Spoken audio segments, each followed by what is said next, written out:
Hey vous, j'espère que vous allez bien. Comme promis, je vous retrouve en ce vendredi pour une vidéo bonus.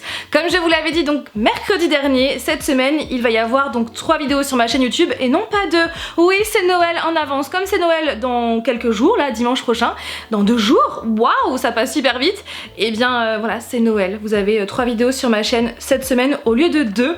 Et donc aujourd'hui, je vous retrouve, et bien tout simplement pour un haul, un méga haul. Dans un premier temps, je vais faire un unboxing d'une commande Funko Europe que nous avons passée récemment. Et ensuite de ça, je vais vous présenter nos derniers achats Disneyland Paris que nous avons effectués donc depuis le mois d'octobre. C'est d'ailleurs aussi pour cette raison que je voulais absolument sortir cette vidéo en 2023 avant la fin de l'année, parce que les produits que je vais vous présenter dans l'unboxing de Funko Europe, ce sont des produits qu'on retrouve en ce moment sur le site. Et pareil, les produits que je vais vous présenter qu'on a achetés à Disneyland Paris, ce sont des produits qu'on trouve en ce moment à DLP avec ces offres là. Je me voyais pas en fait faire cette vidéo au mois de janvier parce que si ça se trouve tous les produits que je vais vous présenter on ne peut plus les retrouver, on ne pourra plus les retrouver, donc c'est pour ça que je tenais à faire cette vidéo en 2022 et non pas en janvier 2023. Bref, cette intro est beaucoup trop longue, je vous laisse avec le générique.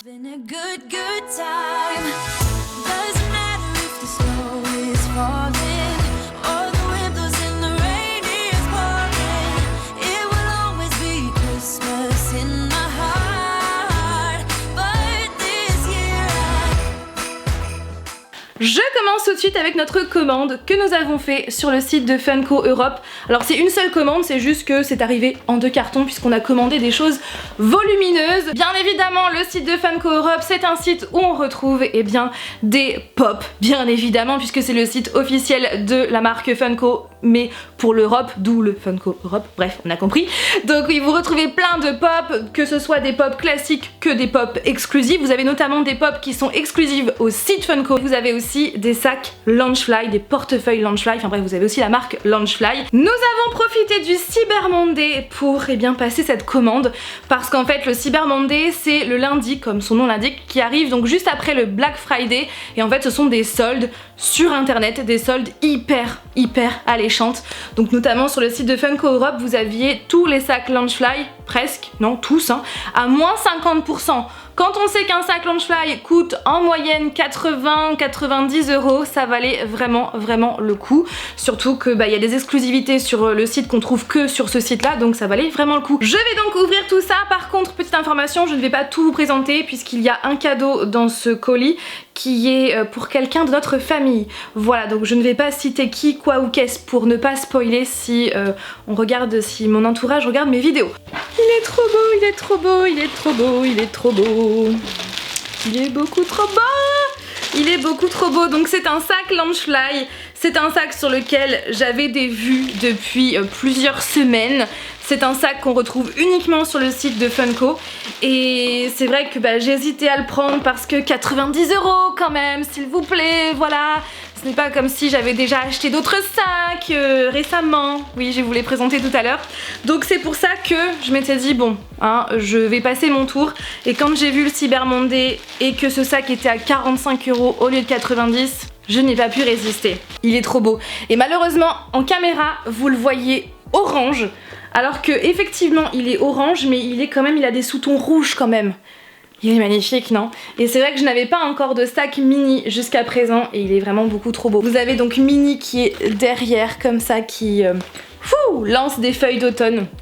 Il est canon et comme vous le savez ou peut-être pas, l'automne c'est ma saison préférée, donc c'est trop cool avec la petite Mini juste ici. Ensuite c'est une pop. Alors cette pop là, ce qu'il faut savoir c'est que nous ne l'avons pas achetée, c'est une pop cadeau, puisque quand vous dépassez donc un certain montant qu'on avait le droit à une pop gratuite, donc il y avait un choix à faire parmi 3 pop. Les 2 autres pop c'était des pop de Freddy, donc le personnage, l'emblème de Funko.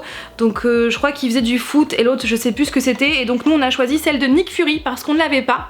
Donc dans la collection Secret Invasion. C'est une exclue de la Comic Con de New York. Voilà, désolée pour les reflets, à chaque fois c'est toujours galère de vous présenter une pop avec l'emballage. Et voilà, Nick Fury, Secret Invasion. Donc voici. Donc je trouve que elle est arrivée en très bon état parce que sincèrement, au niveau protection, c'est pas ouf. Je vais vous montrer, c'est pas ouf. On a juste ça en termes de protection en fait. le sac qui est calé et la pop qui est calée dans un coin. Donc heureusement qu'il y avait le sac pour bien caler, mais c'est vrai qu'au niveau protection, c'est pas oufissime. Je suis trop fan. C'est la pop de Star-Lord version Christmas avec Groot. Avec Groot, et il a une cassette dans la main marquée Holiday Mix, et il a bien sûr son Walkman sur lui et un pull de Noël. Regardez. Là vous voyez bien, donc vous avez Groot, sa cassette dans la main, son Walkman. Je la trouve trop stylée. Donc c'est une exclue qu'on retrouve uniquement sur Funko, donc Europe ou funko.com. Oh ouais, je la trouve stylée. Donc dans cette collection vous avez Groot. Ah, il existe comme ça, puisque oui, je fais en ce moment une ouverture sur TikTok tous les jours des calendriers de l'Avent, et donc on a en ce moment le calendrier de l'Avent Pocket Pop Marvel, et donc on a déjà eu ce petit Groot là. Donc voici la collection. Donc avec Captain America. Oh, celui-là aussi on l'a eu. Bah celui-là aussi on l'a eu, et j'imagine que celui-là on va bientôt l'avoir. Voilà pour cette commande, puisque la dernière chose, je ne vais pas vous la présenter. Voilà, c'est aussi une chose volumineuse, et j'ai hâte vraiment que la personne ouvre ce cadeau parce que c'est trop beau. Je passe maintenant aux achats Disney. Alors il n'y a pas que du Disneyland Paris, il y a aussi du Disney Store et aussi le magasin City Geek qui est situé au centre commercial Le Quartz à Villeneuve-la-Garenne. J'adore ce magasin, comme j'arrête pas de vous le dire. Donc ouais, il y a plusieurs endroits d'achat, on va dire, et sachez que ce sont des achats qu'on a effectués sur plusieurs fois, sur plusieurs mois, bien évidemment. Je pense que c'est depuis le mois d'octobre, je pense, si je dis pas de bêtises. Enfin bref, voilà, ce sont des achats qui n'ont pas été faits en une seule fois, et heureusement. Tout d'abord, le fameux Monopoly Disneyland Paris. On a réussi en fait à le choper le lendemain de sa sortie, donc c'était je crois le 19, c'était un mercredi, donc mercredi 19 octobre, et nous par chance en fait le 20 on était sur Paris, puisque le lendemain on partait en Irlande, donc on a fait une petite réservation Disneyland Paris pour pouvoir aller choper ce Monopoly qu'on voulait absolument, qu'on avait vu passer sur les réseaux sociaux avant la sortie. Nous sommes vraiment contents d'avoir pu le trouver, ce Monopoly, parce que depuis ils ont fait un réassort il y a quelques temps, un réassort qui est parti hyper rapidement, et depuis ils sont en attente. Voilà, ils ne savent pas, les cast members ne savent pas s'ils vont bientôt en recevoir ou pas. Donc je sais que c'est une galère pour l'avoir. Maintenant c'est uniquement sur Vinted, malheureusement à des prix exorbitants. Déjà qu'il n'est pas donné, mais j'imagine que sur Vinted ça doit être genre mais hyper cher. Donc je vais vous faire un petit, voilà, ça ressemble à ça le plateau de jeu, parce qu'on n'a pas encore tout déballé, parce qu'on n'y a pas encore joué. Mais je pense que pendant les vacances de Noël on va bien se faire plaisir. Comme vous le savez, ou peut-être pas, nous sommes allés en Irlande, précisément à Dublin, quelques jours fin octobre. Le vlog s'affiche juste là si vous ne l'avez toujours pas vu. Et donc nous en avons profité pour aller au Disney Store à Dublin. On a fait aussi le Lego Store, mais on n'a rien acheté pour une fois. On a juste fait tamponner nos passeports. Je vous invite très fortement, si un jour vous allez dans un Lego Store, n'hésitez pas à demander un passeport à la caisse, c'est gratuit. Et à chaque fois que vous allez dans un autre Lego Store, eh bien n'hésitez pas à leur demander un tampon à l'effigie de la ville, ou un tampon, par exemple, moi à un moment donné c'était pour la sortie de la DeLorean qu'on convoite en Lego, et donc ils avaient fait un tampon Retour vers le futur. Donc, sur chacun de nos passeports, parce que oui, Flavien, Alec et moi-même nous avons chacun un passeport, et donc sur chacun de nos passeports nous avons par exemple le Lego Store de Londres, le Lego Store de Dublin aussi. Donc bref, n'hésitez pas, c'est gratuit à demander un passeport et à faire tamponner le passeport dès que vous allez dans un Lego Store. Bref, petite parenthèse. Donc nous en avons profité aussi pour aller au Disney Store, et donc tout d'abord j'ai craqué pour ce pins qui est disponible sur Shop Disney si je ne dis pas de bêtises. En tout cas je l'ai vu au Disney Store des Champs-Élysées. Je le trouve mais beaucoup trop stylé. Vraiment, c'est rare d'avoir des produits dérivés coco, bien qu'il y a une collection qui est sortie récemment, mais qui est quand même assez chère. Enfin, qui était assez chère, parce que je crois que maintenant elle n'est plus disponible. Enfin bref, c'est tellement rare de voir des produits coco que quand je l'ai vu, j'ai craqué. J'ai aussi craqué pour ce sac Loungefly. Je le trouve beaucoup trop beau, beaucoup trop stylé. Il faisait partie de ma wishlist puisque je l'avais vu plusieurs semaines avant sa sortie, et au moment où nous sommes allés à Dublin, il n'était pas encore sorti sur Shop Disney ni à Disneyland Paris. Enfin bref, voilà. D'ailleurs je sais même pas s'il est sorti à Disneyland Paris. Enfin bref, tout ça pour vous dire que je lorgnais dessus avant sa sortie, et quand je l'ai vu au Disney Store de Dublin, bah j'ai craqué. Donc pour vous expliquer un petit peu les grandes lignes, pour les 50 ans de Walt Disney World, et eh bien Disney a sorti, en collaboration avec Loungefly, ont sorti depuis le mois de de janvier la collection Mickey The Main Attraction, sachant que l'année dernière c'était Minnie The Main Attraction, et donc chaque mois depuis le mois de janvier sort un sac, une paire de ears, donc une paire d'oreilles, ainsi qu'un Mickey à l'effigie d'une attraction de Walt Disney World. Donc par exemple ce mois-ci ou le mois dernier c'était la maison hantée. Il est très beau ce sac, mais je me suis dit mollo. Vous vous souvenez de la fois, n'est-ce pas, où j'avais dit que jamais je ne commencerai de collection Launchfly? On s'en souvient tous, hein, tous et toutes, sauf que bah je n'ai pas respecté. Mais c'est la faute aussi du pass annuel à Disney, parce que bah j'aime bien aller avec mon sac, un joli sac voilà là-bas, donc voilà. Bref, donc tout ça pour vous dire que ce sac fait partie de la collection Mickey The Main Attraction, et donc il est à l'effigie de l'attraction Big Thunder Mountain. Et j'aime trop parce que ici vous avez du jean avec marqué BTM comme ça en broderie dorée. Ici vous avez des paysages qu'on a vus en vrai, donc qui sont en Arizona majoritairement. Voilà, qui sont beaucoup trop stylés. Avec ici vous avez un motif bandana, j'aime trop, et on retrouve le jean ici. Et vous avez des petites têtes de Mickey comme ça, très subtiles. Franchement je trouve très beau, et vous avez donc un genre de camel derrière, marron camel. Voilà, je le trouve vraiment très beau, donc il est à l'effigie de l'attraction Big Thunder Mountain, et en plus de ça, c'est une attraction qu'on a chez nous, donc ça c'est cool. Ensuite, j'essaie de vous montrer les achats par ordre chronologique.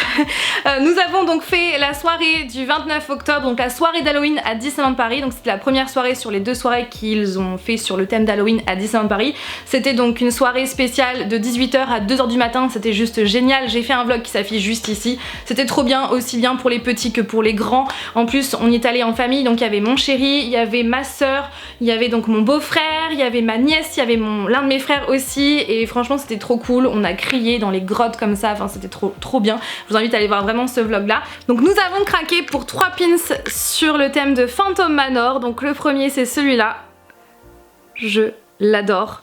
Le deuxième avec, attendez, la lanterne voilà, qui est comme ça, j'aime trop. Et le troisième, le manoir. Le Phantom Manor d'ailleurs que j'avais fait gagner durant la semaine Halloween. Voilà pour ces 3 pins. Lors de cette soirée, à la fin de cette soirée du 29 octobre, il était pratiquement 2 h du matin. On était sur Main Street, direction la sortie, et on s'est quand même arrêté à Flora's Boutique, juste comme ça. Et c'est là que j'ai pu enfin mettre la main sur ce fameux sac Launchfly que je convoitais depuis sa sortie.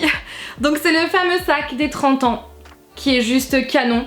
Mais vraiment, comme ça, voilà, marqué Disneyland Paris avec le 30 ici, avec les boum boum comme dit Alec, donc les feux d'artifice, vous les retrouvez dans les oreilles, comme ça, avec ces sequins bleus, ouais, bleu avec des souhaits, ça tire un peu sur le violet mais c'est bleu, avec voilà, les anses violettes marquées ici, donc Disneyland Paris, 30 ans, je suis si contente de l'avoir enfin eu parce que vous le saviez, hein, ça fait des mois que je vous en parle, ça fait des mois que je râle parce que au mois de mars ou avril, quand les sacs sont sortis pour la première fois, les gens se sont rués dessus, en acheter plein pour ensuite les vendre sur Vinted. Enfin, clairement j'étais un peu agacée sur le coup. Et quand je l'ai vu ce soir-là, clairement voilà, j'ai craqué, et c'est mon chéri à la caisse qui l'a pris, et franchement je suis trop contente, je le remercie encore. Il est franchement trop canon ce sac, à tel point que je n'ai pas encore eu le courage de le sortir à Disneyland Paris, tellement c'est un précieux, voilà. Et donc depuis que j'ai ce sac là, eh bien j'ai revendu l'autre qui fait aussi partie de la collection des 30 ans mais qui n'est pas le sac des 30 ans. D'ailleurs ce sac là, donc qui ressemble à ça, on le retrouve aussi en Californie, au Disneyland Californie. Donc ouais, c'est un sac que j'ai vendu parce que je ne voyais pas l'intérêt d'avoir deux sacs qui se ressemblent, qui soient plus ou moins les mêmes. Donc voilà. Je l'ai enfin eu, enfin. Il y a quelques semaines maintenant, nous sommes allés au Disney Store des Champs-Élysées et mon chéri en a profité pour prendre des ornements de Noël parce que nous adorons ça, surtout mon chéri, il adore cette collection. Tout d'abord, il a pris JC, voilà, comme ça, avec dans sa boîte, c'est beaucoup trop stylé, et quand on enlève la petite languette en dessous, elle parle! Et donc tous les ornements là que je vais vous présenter étaient à moins 50%, donc ça valait vraiment le coup. Donc la petite Jessie dans sa boîte. Ensuite il a pris les aliens, pareil, dans leur boîte, avec le grappin, pareil, Il a également pris Woody, bien évidemment, pareil dans sa boîte. J'aime trop les détails et pareil, il fait du bruit. Pile poil. Voilà, et on a quand même galéré à trouver justement des ornements où le plexi n'était pas trop rayé parce que croyez-moi, certains étaient archi rayés. Et donc pareil, il galope. Ah oui, il s'arrête pas en plus. Et pour ma part, j'ai craqué pour cet ornement de la planète au trésor parce que c'est l'un de mes Disney préférés depuis que je suis enfant et parce que on ne trouve jamais de produits dérivés par rapport à ce film qui est beaucoup trop sous-coté à mon goût. Bon là je sais que prochainement vont sortir les pop, enfin j'ai envie de dire, mais c'est vrai que quand j'ai vu cet ornement et puis en plus vous voyez il y a le trésor comme ça qui brille, je suis mais trop fan. Pareil, il était à moins 50%. À Disneyland Paris encore une fois, donc nous avons craqué pour ce porte-clés Groot spécial Noël. On l'a pris pour Alec parce qu'il aime beaucoup les porte-clés. Vous savez, on a dans sa chambre en fait une planche avec des petits clous comme ça et accrocher tous les porte-clés. Donc il y a des porte-clés de Blue par exemple, de Jurassic Park, de Universal Studios. Il a Woody, il a Buzz, enfin bref, il a du Harry Potter, il a tout plein de porte-clés et il adore comme ça les regarder, les toucher du bout des doigts. Au studio, nous avons craqué à Avengers Campus pour des verres puisqu'en ce moment il y a une offre. Donc c'était 4 verres achetés pour 15 € au lieu de 20, donc en gros ça fait 3 verres achetés, 1 offert. En gros c'est ça. Et du coup vous avez donc 4 verres différents et nous on en a pris 3 sur les 4 parce que le 4e verre ne nous intéressait pas, il était sur Captain Marvel et nous ne sommes pas de très grands fans de Captain Marvel, donc c'est pour ça qu'on ne l'a pas pris. Donc on a pris le verre sur l'attraction web. Je vais vous les montrer comme ça, système D. Donc là c'est le verre sur l'attraction web avec Spider-Man. Comme ça. Il est vraiment stylé, j'aime beaucoup. Comme ça, donc on en a pris 2. Ensuite on a pris celui sur l'attraction Flight Force, donc avec Iron Man d'un côté et le logo de l'attraction de l'autre. Et celui qu'on a aussi pris, c'est celui sur Avengers. Comme ça, à l'effigie de Avengers Campus. Voilà, donc pour faire 4, on en a pris un comme ça, 2 de Spider-Man et 1 de Iron Man. Voilà, et du coup, la prochaine fois qu'on va y retourner, si l'offre est toujours là, on va en reprendre d'autres pour se faire une petite collection de verres Avengers. La dernière fois que nous sommes allés à Disneyland Paris, j'ai craqué pour ces 2 pins là à l'effigie des studios. Ouais, je les trouve vraiment très beaux. Et le dernier produit que je vais vous présenter, c'est un sac Loungefly Coco, qui est trop beau, qui est beaucoup trop beau, qui était pareil sur ma wishlist depuis sa sortie, je lorgnais dessus. Et en fait pour vous expliquer, ce n'était pas du tout prévu que je le prenne maintenant, mais en fait quand nous sommes allés au centre commercial, donc le Quartz à Villeneuve-la-Garenne, quand nous sommes allés à City Geek, et bien tous les sacs Loungefly étaient à moins 30%, donc encore une fois ça valait le coup, donc c'est pour ça que je l'ai pris, sachant que voilà, on sait très bien, c'est ça aussi le problème des sacs Loungefly, c'est que si vous ne l'achetez pas au moment où vous le voyez, il y a de fortes chances que si vous y retournez genre plusieurs semaines plus tard, et bien vous ne pouvez pas l'acheter parce qu'il n'y en a plus. C'est ça en fait, c'est que les sacs Loungefly sont faits souvent, voilà, il n'y a pas de collection permanente, c'est fait comme ça à chaque fois en édition, en collection, en tirage limité, et si vous ne l'achetez pas au moment où vous le voyez, vous allez passer à côté. Donc voilà, Coco, parce que j'adore Coco, c'est l'un de mes films favoris. Avant, clairement, c'était un film que j'adorais, mais depuis le décès de ma grand-mère, je vois ce film vraiment différemment. Maintenant, à chaque fois que je le vois, je pleure à chaudes larmes. C'est pareil pour le film Là-haut, d'ailleurs, je rêverais d'avoir un sac Loungefly Là-haut. C'est fou, en fait, quand on y pense, de se dire qu'il y a des films voilà, qu'on voit des années avant, quand on est ado, etc. C'est des films qui nous marquent pas forcément, ou des films qu'on a adorés, mais voilà, pas au point de les surkiffer de chez surkiffer, et de les voir, genre, je sais pas, 10 ans plus tard, et de se dire, ah ouais, en fait, je l'aime encore plus ce film, parce qu'en fonction de ce qu'on vit, en fonction de notre vécu, des moments douloureux qu'on a vécu entre temps, et bien on voit ces films là, ces séries aussi différemment, et donc c'est le cas avec Coco, je le vois totalement différemment depuis ce film, et voilà, il est trop beau. Et donc ce qu'il faut savoir, c'est qu'il brille dans la nuit, donc il y a la tête de mort derrière qui brille. Voilà, il est vraiment beau et en plus c'est une forme que je n'avais pas, donc avec la petite guitare. Voilà, je vous ai tout montré, donc tous les achats qu'on a effectués sur plusieurs mois, sur plusieurs sorties. Donc c'est aussi pour ça d'ailleurs que je vous présente plus trop de haul pop en ce moment, c'est qu'on achète autre chose à la place et on peut pas tout acheter non plus. À chaque fois on essaye d'avoir un budget bien évidemment, donc si le budget pop part dans des produits Disney, bah forcément il n'y a plus de pop du coup à acheter pour le mois. On essaye de s'équilibrer comme ça. D'ailleurs c'est une question qui m'est souvent revenue, comment vous faites pour gérer votre budget? Bah c'est tout simple, si des mois voilà on a envie d'acheter des produits dérivés Disney ou des produits je sais pas Marvel ou DC Comics, peu importe, il y en a des produits qu'on a en tête, bah forcément on va acheter moins de pop ou voilà on équilibre de cette façon. Voilà, donc j'espère que cette vidéo vous a plu, j'espère que vous êtes toujours là. Si c'est le cas, n'hésitez pas à mettre à parler, à dire je sais pas le mot vision, oui parce que j'ai vision en pop juste devant moi, donc dites le mot vision, écrivez le mot vision en commentaire si vous êtes toujours là au moment de la vidéo. Je vous fais plein de bisous, prenez bien soin de vous et de vos proches et je vous dis à dimanche prochain pour la vidéo de Noël. Bye.